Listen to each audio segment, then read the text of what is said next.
வணக்கம். இன்றைக்கி நாம் ஒரு வெக்டாருடைய அமைப்பு எந்த மாதிரி இருக்கும் அப்படின்னு தான் பார்க்க போகிறோம். அதனுடைய அமைப்பில் என்னென்ன இருக்குது அப்படின்னு நம்ம தெரிஞ்சுக்கும் போது தான் எளிமையாக ஒரு டிராயிங் பண்ண முடியும். ஆல்ரெடி இருக்கக்கூடிய ஒரு டிராயிங்கை எடிட் பண்ண முடியும். இது வரைக்கும் நம்ம SSUCAN சேனலை சப்ஸ்கிரைப் பண்ணாதவங்க சப்ஸ்கிரைப் பண்ணிக்கோங்க. கூட இருக்க பெல் பட்டனை கிளிக் பண்ண மறக்காதீங்க. இப்போ நம்ம லேர்ன் பண்ணிக்கிட்டு இருக்க CorelDRAW சாஃப்ட்வேர் பார்த்திங்கன்னா முழுக்க ஒரு வெக்டார் பேஸ்டு சாஃப்ட்வேர். ஸோ இதில் ஹேண்டில் பண்ணுற நம்ம ஆப்ஜெக்ட் எதுவாக இருந்தாலும் அது அதிகபட்சம் வெக்டாராக தான் இருக்கும். ஸோ அந்த வெக்டாருடைய அமைப்பு எப்படி இருக்குது அப்படின்னு நம்ம தெரிஞ்சுக்கணும். அது ரொம்ப முக்கியம். எந்த ஒரு வெக்டார் ஆப்ஜெக்டாக இருந்தாலும் அதை ஃபஸ்ட்டு ஸ்டார்ட் பண்ணுற இடம் பார்த்திங்கன்னா ஸ்டார்டிங் நோட் அப்படின்னு நம்ம சொல்லுவோம். அது ஒரு ஆரோ ஷேப்பில் இருக்கும். அதில் இருந்து ஒரு ஆரோ டிராயிங்க்கு உள்பக்கமாக வரும். இடையில் வரக்கூடிய அத்தனை பாயிண்ட்டுமே நோட் அப்படின்னு நம்ம சொல்லுவோம். அந்த நோடில் 2 ஆரோ இருக்கும். அதற்கு அடுத்து முடியக்கூடிய இடத்த வந்து எண்டிங் நோட் அப்படின்னு சொல்லுவோம். அந்த முடியக்கூடிய எண்டிங் நோடு பார்த்திங்கன்னா ஆரோ ஷேப்பில் இருக்கும். அதில் இருந்தும் ஒரு ஆரோ டிராயிங்க்கு உள்பக்கமாக வரும். இந்த ஆரோலாம் என்ன சொல்லுவோன்னு பார்த்தீங்கன்னா கண்ட்ரோல் பாயிண்ட் அப்படின்னு நம்ம சொல்லுவோம். அந்த நோடுலேருந்து ஒரு டாட்டட் லைன் போய் தான் அந்த ஆரோ வரும். அந்த டாட்டட் லைன் அதை என்ன சொல்லுவோன்னு பார்த்தீங்கன்னா கண்ட்ரோல் ஹேண்டில் அப்படின்னு நம்ம சொல்லுவோம். இந்த கண்ட்ரோல் பாயிண்ட் எப்போ நமக்கு இருக்கும் அப்படின்னு பார்த்தீங்கன்னா ஒரு லைன் வந்து கேர்வாக இருக்கும்போது அந்த கண்ட்ரோல் பாயிண்ட்டை யூஸ் பண்ணி தான் நம்ம ஒரு வளைவை அதிகரிக்கவோ குறைக்கவோ செய்வோம். இப்போ நீங்கள் ஸ்க்ரீனில் பார்க்கக்கூடிய அத்தனை ஆப்ஜெக்ட்டுமே வெக்டாருக்கு ஒரு எக்ஸாம்பிளாக சொல்லலாம். இப்போ ஷேப் டூல் எடுத்துக்கிறேன். F2 கொடுத்து அந்த இடத்த மட்டும் ஜூம் பண்ணுறேன். லைன் அப்படிங்கும்போது ஸ்டார்டிங் நோடு இருக்குது, எண்டு நோடு இருக்குது. ரெண்டுமே ஆரோ ஷேப்பில் இருக்குது. அதுவே ரெக்டாங்கிள் பாருங்கள். ஸ்டார்ட் பண்ணக்கூடிய இடம் ஆரோ ஷேப்பில் இருக்குது, மற்ற நோடெல்லாம் ஸ்கொயராக இருக்குது. இப்போ இது வந்து க்ளோஸ்டாக இருக்குது, அதனால நமக்கு ஒரு ஆரோ காமிக்குது. இப்போ இந்த ஸ்டார்டிங் நோடை நான் செலக்ட் பண்ணிவிட்டு ரைட் கிளிக் பண்ணி பிரேக்கப் பார்ட் கொடுக்குறேன். இப்போ பாருங்கள் 2 நோடு இருக்குது. ஸ்டார்ட் பண்ண இடம் முடியக்கூடிய இடம் ரெண்டுமே வந்து ஆரோ ஷேப் இருக்குது. இப்போ இது ரெண்டையும் நம்ம கனெக்ட் பண்ணோன்னா 2 ஜாயிண்ட் ஆகிடும். அது ஜாயின் பண்ணும்போது நமக்கு சிங்கிளாக அது கன்வெர்ட் ஆகிடுது. ஸோ க்ளோஸ்டாக இருக்கக்கூடிய ஆப்ஜெக்டில் பார்த்திங்கன்னா இந்த மாதிரி தான் இருக்கும். அது ரெக்டாங்கிளாக இருந்தாலும் சரி, ஓவலாக இருந்தாலும் சரி, பாலிகானாக இருந்தாலும் சரி, இதெல்லாமே டிஃபால்ட்டாக இருக்கக்கூடிய ஒரு ஷேப் நமக்கு CorelDRAWல. இப்போது ஓவல்லையும் பார்த்திங்கன்னா ஆரோ இருக்குது, ஸ்கொயர்ஸ் இருக்குது. அடுத்து டெக்ஸ்ட்டை பாருங்களேன். இப்போ இந்த டெக்ஸ்ட்டை நான் என்ன பண்ணியிருக்கேன் அப்படின்னா கன்வெர்ட் கர்வ் கொடுத்து கர்வ் பண்ணிட்டேன். இப்போ ஷேப் டூல் எடுத்துக்கிறேன். இதில் பாருங்கள் நோட்ஸ் வந்து டிஃப்ரெண்ட்டாக இருக்குது. அதாவது ஸ்கொயர் இருக்குது, ரவுண்டு இருக்குது, அண்ட் ஆரோ இருக்குது. இப்போ இதில் பார்க்கும்போது நமக்கு 3 டிஃப்ரெண்ட் நோட்ஸ் இருக்குது. பாலிகானை பொறுத்த வரைக்கும் ஒரு நோட் பார்த்திங்கன்னா ஆரோ ஷேப்பில் இருக்குது, மற்றதெல்லாம் ஸ்கொயரில் இருக்குது. இப்போ இந்த கிளிப் ஆர்ட்டை பொறுத்த வரைக்கும் பாருங்கள், இதுலேயும் ரவுண்டு இருக்குது, ஸ்கொயர் இருக்குது, அண்ட் ஆரோ இருக்குது. ஸோ நோடை பொறுத்த வரைக்கும் டிஃப்ரென்ஸ் இருக்குது. ஒரு வெக்டார் எப்படி உருவாக்கப்படுது அப்படின்னு பார்த்தீங்கன்னா மேத்தமெட்டிக்கல் ஈக்குவேஷன்ஸ் மூலமாக தான் அது உருவாக்கப்படுது. அந்த வெக்டாரை பொறுத்த வரைக்கும் அதில் லைன்ஸ் மூலமாக உருவாக்குவோம். நிறைய கர்வ்ஸ் இருக்கும், நிறைய பாயிண்ட்ஸ் இருக்கும். அந்த பாயிண்ட்ஸ் தான் நம்ம நோடு அப்படின்னு நம்ம சொல்கிறோம். நோடை பொறுத்த வரைக்கும் டிஃப்ரெண்ட் நோட்ஸ் இருக்குது. அந்த டிஃப்ரெண்ட் நோடை பற்றி நமக்கு தெளிவாக புரிஞ்சால் மட்டும்தான் நம்மளால் எளிமையாக ட்ராயிங் பண்ண முடியும். இப்போ நோடில் இருக்கக்கூடிய வெரைட்டிஸ் என்னன்னு பார்க்கலாம். ஃபஸ்ட்டு நான் ஃப்ரீ ஹேண்ட் டூல் எடுத்து ஒரு லைன் ட்ரா பண்ணுறேன். ஸ்டார்டிங்கில் ஒரு நோட் கிளிக் பண்ணுறேன். கண்ட்ரோலை ப்ரெஸ் பண்ணிவிட்டு அடுத்த நோட் நான் கிளிக் பண்ணுறேன். அந்த லைன் ஸ்ட்ரெயிட்டாக நமக்கு கிடைக்கும். இப்போது லைனை பொறுத்த வரைக்கும் பாருங்கள், அதில் கண்ட்ரோல் பாயிண்ட் ஆக்டிவாக இருக்காது, ஏன்னா அது ஸ்ட்ரெயிட்டாக இருக்குது. அடுத்து அதே லைனை நான் இன்னொரு காப்பி கீழே மூவ் பண்ணிக்கிறேன்.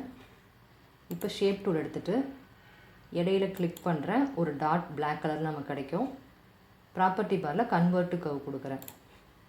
இப்போ பாருங்கள் ஆட்டோமேட்டிக்காக ஆரோஸ் வந்து ஆக்டிவ் ஆகுது, அதாவது கண்ட்ரோல் பாயிண்ட் வந்து ஆக்டிவ் ஆகிருக்கு. இப்போ இந்த கண்ட்ரோல் பாயிண்ட்டை நம்ம மூவ் பண்ணி தான் அந்த வளைவை வந்து உருவாக்க முடியும். ஆரம்பிக்கக்கூடிய இடம் ஆரோவாக இருக்குது, ஒரு ஆரோ இன்சைடு வந்திருக்கு. முடியக்கூடிய இடத்துல ஒரு ஆரோ இருக்குது, ஒரு ஆரோ இன்சைடு வந்திருக்கு. இதுதான் ஒரு பேசிக்கான ஒரு கர்வுடைய அமைப்பு. அடுத்து இதே கர்வை நான் கீழே மூவ் பண்ணிக்கிறேன்.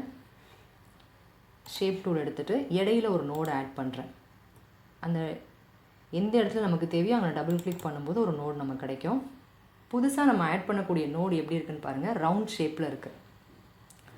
அந்த நோட்லேருந்து 2 ஆரோ வருது. இப்போது ஒரு கண்ட்ரோல் பாயிண்ட்டை நான் அட்ஜஸ்ட் பண்ணுறேன். அதாவது ஒரு பக்க வளைவை நம்ம அட்ஜஸ்ட் பண்ணும்போது ஆட்டோமேட்டிக்காக மறுபக்கம் இருக்கக்கூடிய வளைவுலையும் மாற்றம் இருக்குது. இந்த மாற்றம் வந்து எப்படி இருக்கும் அப்படின்னு பார்த்தீங்கன்னா இந்த ஆரோவை நம்ம ரொட்டேட் பண்ணும்போது 2 பக்கமும் மாற்றம் இருக்கும். ஆனால் ஒரே ஒரு பக்கம் உள்ள ஆரோவை ரொட்டேட் பண்ணாமல் அதனுடைய வளைவை மட்டும் இன்க்ரீஸ் பண்ணுறோம். அந்த டைம் பார்த்திங்கன்னா ஒரு பக்கம் மட்டும்தான் மாற்றம் இருக்கும். எந்த பக்கம் சேஞ்ச் பண்ணுறோமோ அந்த பக்கம் மட்டும்தான் மாற்றம் இருக்கும். இதுதான் ஸ்மூத் நோடு. அடுத்து இதே வளைவை நான் மூவ் பண்ணிக்கிறேன். கொஞ்சம் இதோடைய ஹைட்டை குறைச்சிக்கிறேன். ஒரு சில நேரங்களில் பார்த்தீங்கன்னா நமக்கு ஒரு பக்கம் மட்டும்தான் சேஞ்ச் பண்ண வேண்டியிருக்கும். ஒரு பக்கம் வளைவை மட்டும் மாற்றுவோம், இன்னொரு பக்கம் வளைவு மாற வேண்டி இருக்காது. அந்த மாதிரி நேரத்தில் அந்த நோடை நம்ம செலக்ட் பண்ணிவிட்டு ப்ராப்பர்ட்டி பாரில் பார்த்தீங்கன்னா கர்ப்ஸ் நோடு அப்படின்னு ஒரு ஆப்ஷன் இருக்கும். அந்த கர்ப்ஸ் நோடு என்ன பண்ணும் அப்படின்னு பார்த்தீங்கன்னா அந்த இடத்த ஷார்ப்பாக மாற்றிடும். இப்போ நான் கர்ப்ஸ் நோடை கிளிக் பண்ணுறேன். நம்மளுடைய நோட் பாருங்கள் ஸ்கொயராக கன்வெர்ட் ஆகிடும். அதாவது லெஃப்ட் சைடு இருக்கக்கூடிய வளைவை நான் அட்ஜஸ்ட் பண்ணுறேன், ரைட் சைடு எந்த சேஞ்சும் நடக்கலை. ஸோ கர்ப்ஸ்னுடைய ஃபங்க்ஷன் இதுதான். கர்ப்ஸ் நோடை பொறுத்தவரை எந்த பக்க வளைவை நம்ம மாற்றணுமோ அந்த பக்க வளைவை மட்டும் நம்ம மாற்றிக்கலாம். இப்போ இதே வளைவை நான் இங்கே காப்பி பண்ணிக்கிறேன். இப்போ நோட சென்டரில் இருக்க நோடை செலக்ட் பண்ணிக்கிறேன். இப்போ ப்ராப்பர்ட்டி பாரில் பாருங்கள் சிமெட்ரிக்கல் நோட் அப்படின்னு ஒரு ஆப்ஷன் இருக்கும். இப்போ அதை செலக்ட் பண்ணுறேன். இந்த ஆப்ஷன் என்ன பண்ணும் அப்படின்னு பார்த்தீங்கன்னா இரண்டு பக்கம் இருக்கக்கூடிய வளைவும் ஈக்குவல் பண்ணிடும். ரைட் சைடு நம்ம சேஞ்ச் பண்ணும்போது லெஃப்ட் சைடும் சேஞ்ச் நடக்கும், ஒரே மாதிரியான சேஞ்சஸ் நடக்கும். அதனுடைய ஹைட்டை இன்க்ரீஸ் பண்ணாலும் சரி, ரொட்டேட் பண்ணாலும் சரி, ரைட் சைடு ஒரு சேஞ்ச் பண்ணுறோம் அப்படிங்கும்போது லெஃப்ட் சைடும் அதே மாதிரியான சேஞ்சஸ் இருக்கும். அதுதான் சிமெட்ரிக்கல் நோடு. இப்போ ஸ்மூத் நோடை பொறுத்த வரைக்கும் ரொட்டேட் பண்ணும்போது சேஞ்சஸ் இருந்துச்சு, அதனுடைய லென்த்தை இன்க்ரீஸ் பண்ணும்போது சேஞ்சஸ் இல்லை. ஆனால் சிமெட்ரிக்கல் நோடை பொறுத்த வரைக்கும் ரெண்டு பக்கமும் ஒரே மாதிரியான சேஞ்சஸ் இருக்கும். இதை இன்னும் எளிமையாக புரிஞ்சுக்கிறதுக்கு இப்போ ஸ்மூத் நோடோடைய நோடை நான் கிளிக் பண்ணுறேன். ஒரு பக்கம் கண்ட்ரோல் ஹேண்டில் லென்த் அதிகமாக இருக்குது, ஒரு பக்கம் கம்மியாக இருக்குது பாருங்கள்.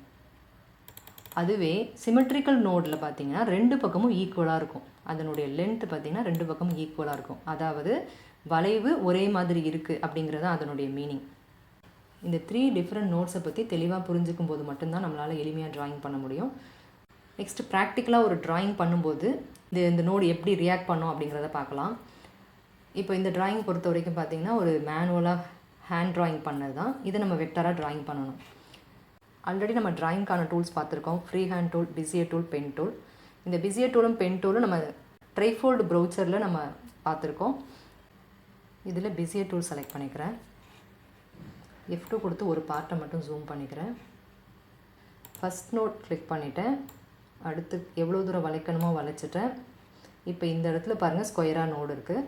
இப்போ நம்மளுடைய கண்ட்ரோல் பாயிண்ட் வந்து வெளியில் போயிருக்கு. இப்போ நமக்கு வளைவு கரெக்டாக வருமானு கேட்டால் கிடையாது. கண்ட்ரோல் Z கொடுத்து அண்டு பண்ணிக்கிறேன். இப்போ நம்ம அண்டு பண்ணும்போதே அதனுடைய நோடு மாறிடுச்சு பாருங்கள் ரவுண்டாக. ரவுண்டு அப்படிங்கும்போது ஸ்மூத் நோடு. இப்போ இந்த இடத்துல பிஸியர் டூல் நமக்கு ஆக்டிவில் இருக்கும்போது இங்கே டபுள் கிளிக் பண்ணோம் அப்படின்னா நம்மளுடைய கண்ட்ரோல் பாயிண்ட் வெளியில் போனது பிரேக் ஆகிடும். இப்போ அடுத்த நோடு கிளிக் பண்ணி வளைவு எவ்வளோ தேவையோ கிளிக் பண்ணிக்கிறேன். இப்போது ஷேப் டூல் எடுத்துக்கிறேன். ஃபஸ்ட் நோடு பாருங்கள் ஆரோ இருக்குது, முடியக்கூடிய நோடு ஆரோ இருக்குது, இடையில இருக்கக்கூடிய நோடு பாருங்கள் ஸ்கொயராக இருக்குது.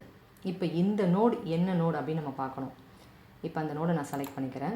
இப்போ ப்ராப்பர்ட்டி பாரில் பாருங்கள் இந்த 3 நோட்ஸுக்குள்ளே தான் ஒரு நோடாக இருக்கும். ஸோ ஃபஸ்ட்டு நோடு வந்து டீஆக்டிவேட்டாக இருக்குது. இந்த இடத்துல எந்த நோடு ஆக்டிவாக இருக்கோ அந்த நோடு ப்ராப்பர்ட்டி பாரில் டீஆக்டிவேட்டாக இருக்கும். இப்போ நம்ம இதை செலக்ட் பண்ணும்போதே நமக்கு தெரிஞ்சிடும். ஃபஸ்ட்டு கர்ப்ஸ் நோடு தான் டீஆக்டிவேட்டில் இருக்குது. ஸோ இந்த நோடு பார்த்திங்கன்னா கர்ப்ஸ் நோடு. அடுத்து பிஸியர் டூல் எடுத்துக்கிறேன். இப்போது இடையில நான் ஒரு நோடு ஆட் பண்ணுறேன். அடுத்து ஒரு நோடு கிளிக் பண்ணுறேன். அடுத்து இங்கே ஒரு நோடு முடிக்கிறேன். இப்போது ஜூம் டூல் எடுத்து ஜூம் பண்ணுறேன் பாருங்கள். இந்த இடம் ஷார்ப்பாக இருக்குது. இந்த இடம் நமக்கு நல்லா ஷார்ப்பாக இருக்குது. அதுவே இந்த செகண்டாக இருக்கக்கூடிய இந்த வளைவு பாருங்கள், இது ஷார்ப்பாக இல்லை. எதனால் அப்படின்னு பார்த்தீங்கன்னா நம்ம இடையில ஒரு நோடு ஆட் பண்ணியிருக்கோம். இப்போ அந்த நோடை நான் பிரேக் பண்ணுறேன். அடுத்து அந்த நோடை நம்ம பிரேக் பண்ணும்போதே ஆட்டோமேட்டிக்காக அந்த இடத்துல பாருங்கள் ரவுண்டு மாறிடுச்சு. ரவுண்டு அப்படிங்கும்போது ஸ்மூத் நோடு தான் நமக்கு. இப்போ இந்த நோடு வந்து கர்ப்ஸ் நோடாக நமக்கு மாறணும். கர்ப்ஸ் நோடு தான் ஷார்ப் நம்ம கொடுக்கும். இப்போ இந்த நோடை நான் செலக்ட் பண்ணிவிட்டு கர்ப்ஸ் நோட் செலக்ட் பண்ணுறேன். இப்போ இந்த இடம் ஷார்ப்பாக மாறிடுச்சு பாருங்கள். ஸோ ட்ராயிங் பண்ணும்போது நிறைய இடங்கள் இந்த மாதிரி நமக்கு மாறும். அதை நீங்கள் கரெக்டாக கவனமாக பார்த்துக்கணும். அடுத்து இன்னொரு பார்ட்டை ட்ராயிங் பண்ணி காமிக்கிறேன்.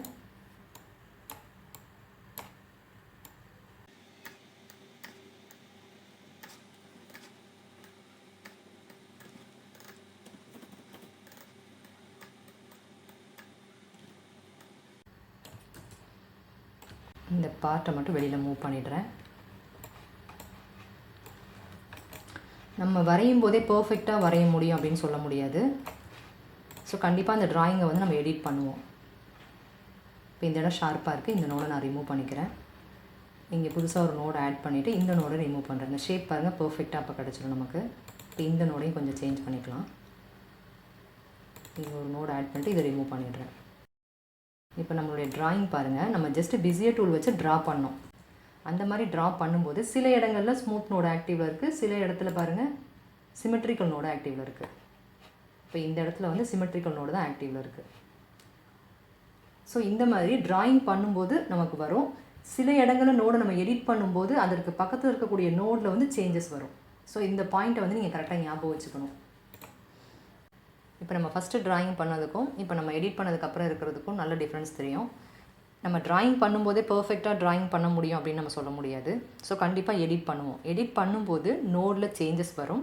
ஸோ அந்த நோடுடைய டிஃப்ரென்ஸ் நமக்கு நல்லா புரியும் போது தான் நம்மளால் எளிமையாக ஒரு வெக்டார் ட்ராயிங் க்ரியேட் பண்ண முடியும். ஆல்ரெடி இருக்கக்கூடிய ஒரு ட்ராயிங்கை எடிட் பண்ணவும் முடியும். இந்த பாயிண்ட்ஸை ஞாபகம் வச்சு ட்ராயிங் பண்ணுங்கள். கண்டிப்பாக உங்களால் எளிமையாக ஒரு வெக்டார் ட்ராயிங் க்ரியேட் பண்ண முடியும். நீங்கள் இன்னமும் நம்ம எஸ்எஸ் வீக்கெண்ட் சேனலை சப்ஸ்கிரைப் பண்ணலன்னா சப்ஸ்கிரைப் பண்ணிக்கோங்க. கூட இருக்க பெல் பட்டனை கிளிக் பண்ண மறக்காதீங்க. நன்றி.